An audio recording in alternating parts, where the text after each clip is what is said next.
The following video contains step-by-step instructions on how to maintenance the 2.5 through 4 inch Deringer 50 Reduced Pressure Detector Assembly backflow preventer. These are the tools required. Close the number 2 shutoff valve.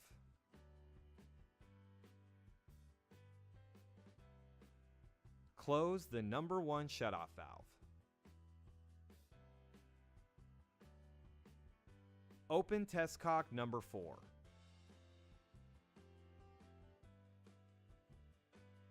Open bypass test cock number 2. Open bypass test cock number 1. Open test cock number 3. Open test cock number 2. Do not open test cock number 1.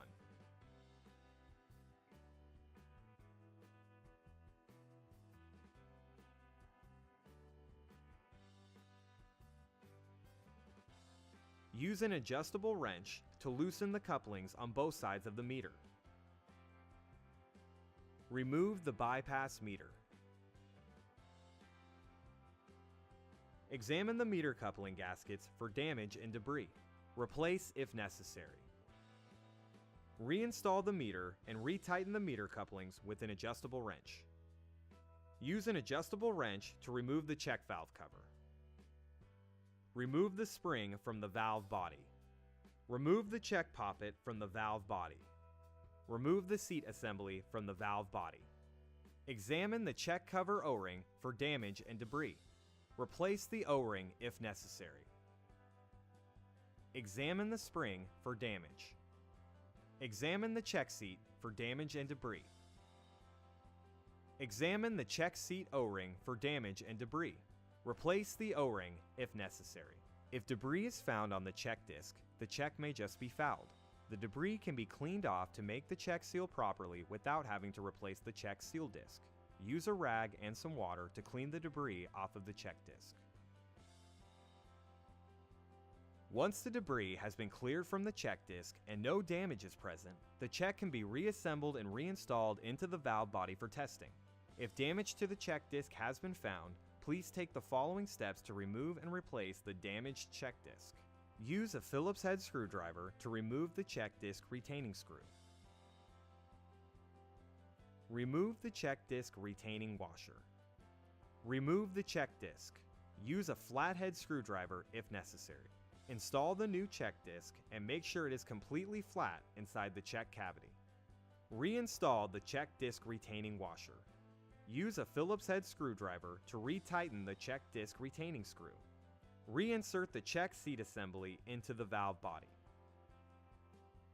Reinsert the check poppet into the valve body. Reinsert the spring into the valve body. Reinstall the check cover onto the valve body. Use an adjustable wrench to retighten the check cover.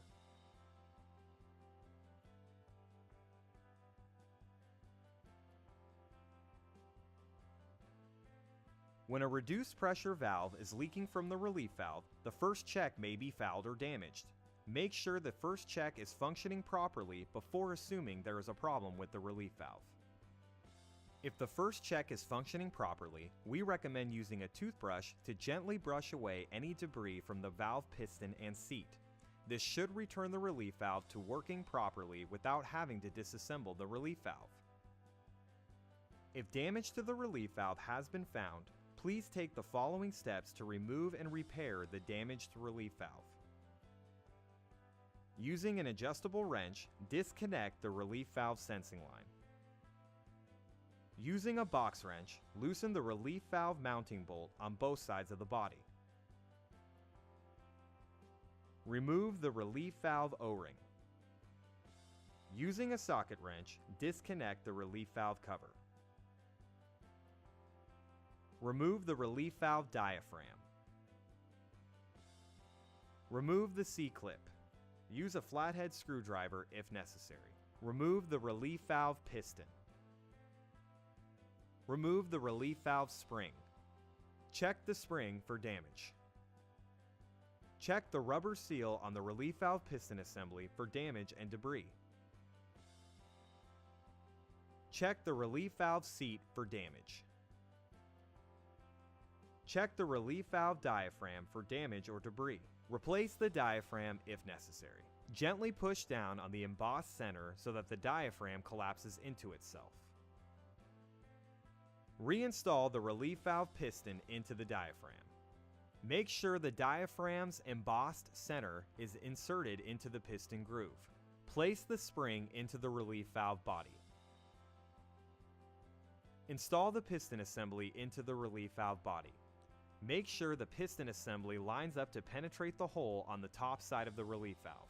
When reinstalling the piston assembly, make sure the relief valve spring is centered in the relief valve body.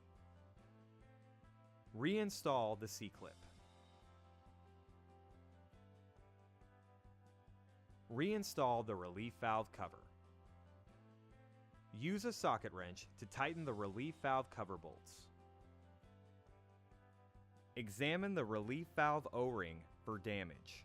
Replace the O-ring if necessary. Install the relief valve O-ring into the groove on the relief valve. Using a box wrench, reattach the relief valve to the valve body.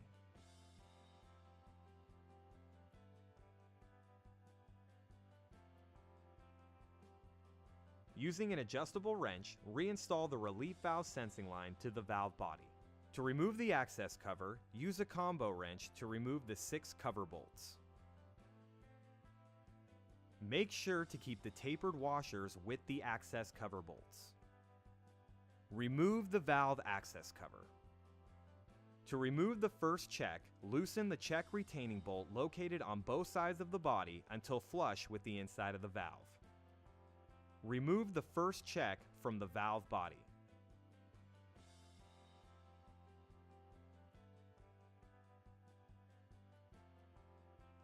Loosen the tower screws with a Phillips head screwdriver. Separate the tower assembly from the seat. If debris is found on the first check seal disc, the check may just be fouled. The debris can be cleaned off to make the check seal properly without having to replace the check seal disc. Use a rag and some water to clean the debris off of the check seal disc. Examine the seat for any debris or damage. Examine the seat O-ring for damage and debris. Replace the seat O-ring if necessary.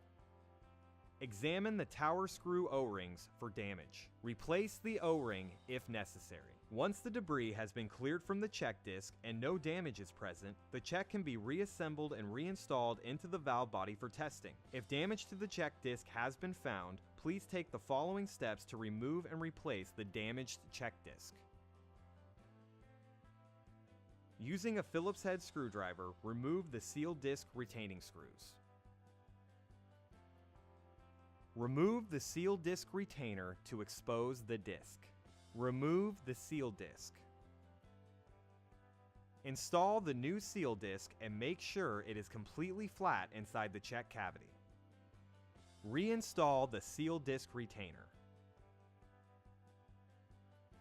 Using a Phillips head screwdriver, reinstall the seal disc retainer screws.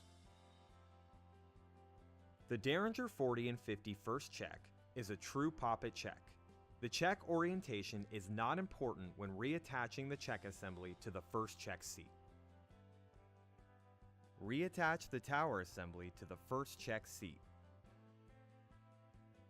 Using a Phillips head screwdriver, retighten the tower screws.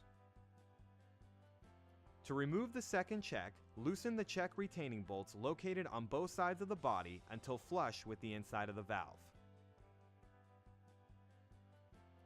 Use a flathead screwdriver to gently remove the second check from the body.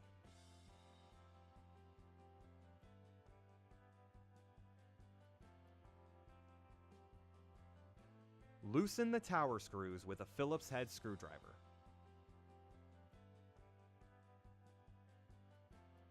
Separate the tower assembly from the seat.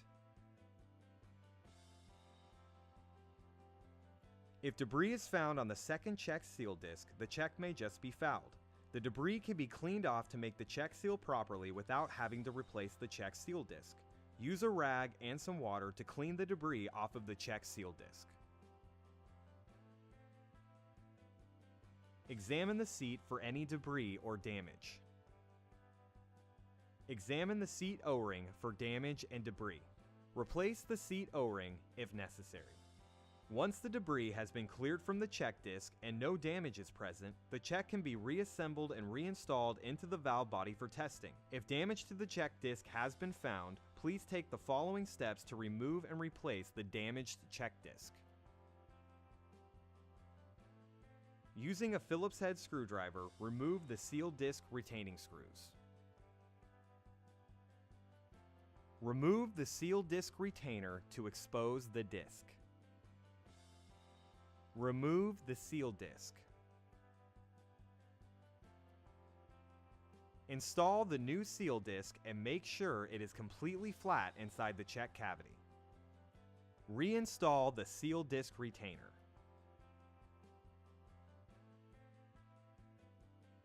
Using a Phillips head screwdriver, reinstall the seal disc retainer screws. Reattach the tower assembly to the second check seat. Make sure the tower assembly is in the proper orientation before tightening down the tower screws.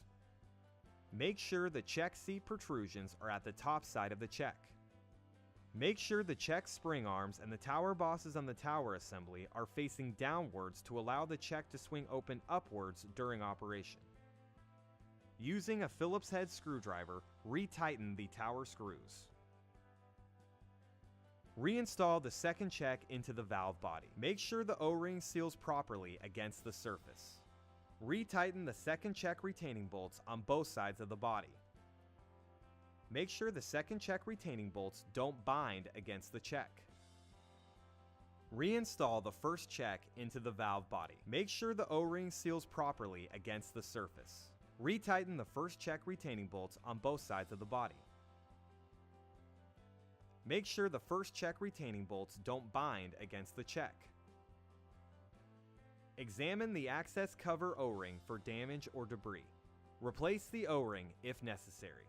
Place the access cover onto the valve body. Install the tapered washers onto the access cover bolts.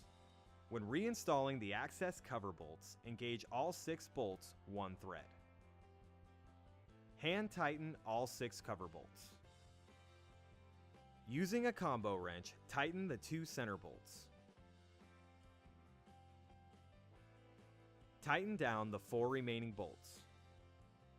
Slightly open the number 1 shutoff valve. Close the number 2 test cock. Close the number 3 test cock. Close bypass test cock number 1. Close bypass test cock number 2. Close the number 4 test cock. Fully open the number 1 shutoff valve. Perform a test on the backflow preventer according to your local testing regulations to ensure the check valves and relief valve have been repaired properly. Fully open the number 2 shutoff valve. For more information about the Deringer product line, further technical support, or to download a printed copy of these instructions, please visit our website at backflowdirect.com.